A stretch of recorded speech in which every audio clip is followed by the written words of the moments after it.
लागत नइखे तब बैरी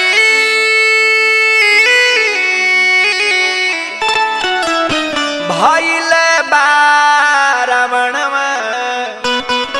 मनवा लागत नइखे बैरी भइले बा रावणवा मनवा लागत नइखे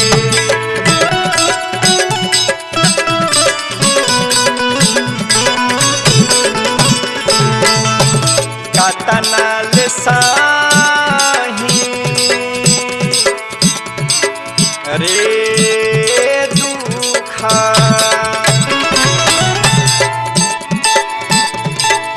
अरे कतनाल साही कतनाल साही कतनाल साही कतनाल साही दुख गिर बालवा नामा मनवा लागत नइखे बैरी भइल बा रावणवा मनवा लागत नइखे बैरी भइल बा रावणवा मनवा लागत नइखे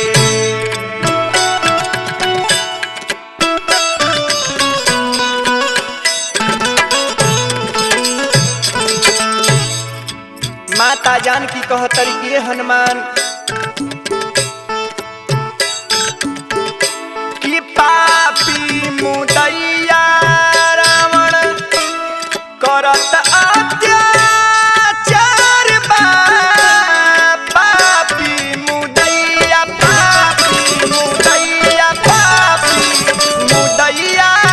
रावण करत अत्याचार बा लंका नगर में केहू न लौकत हमार बा लौकत हमार बा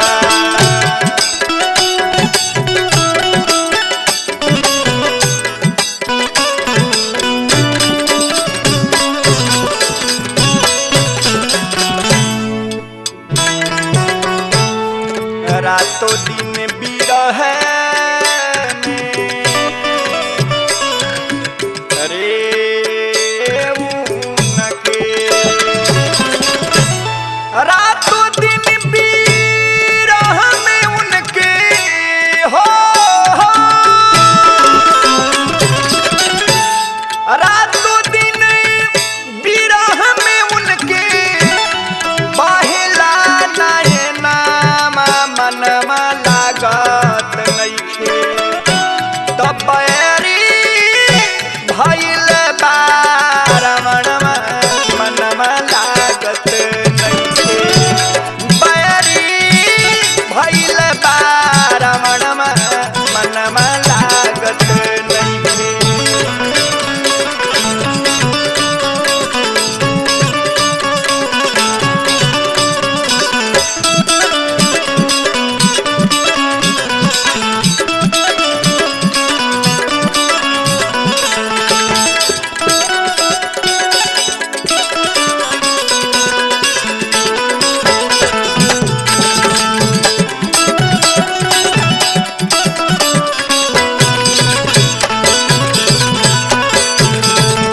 माता जानकी कहतरी कि हे हनुमान मास दिवस महु कहा न माना तो मैं मार बिगाड़ी कृपाणा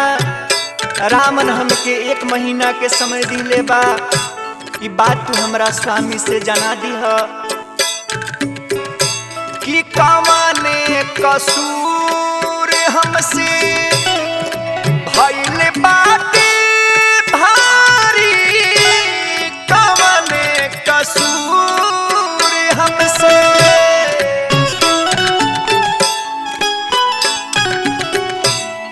कवने कसूर हमसे भइल बाटे भारी काहे प्रभु दिहाले बानी हमके विसा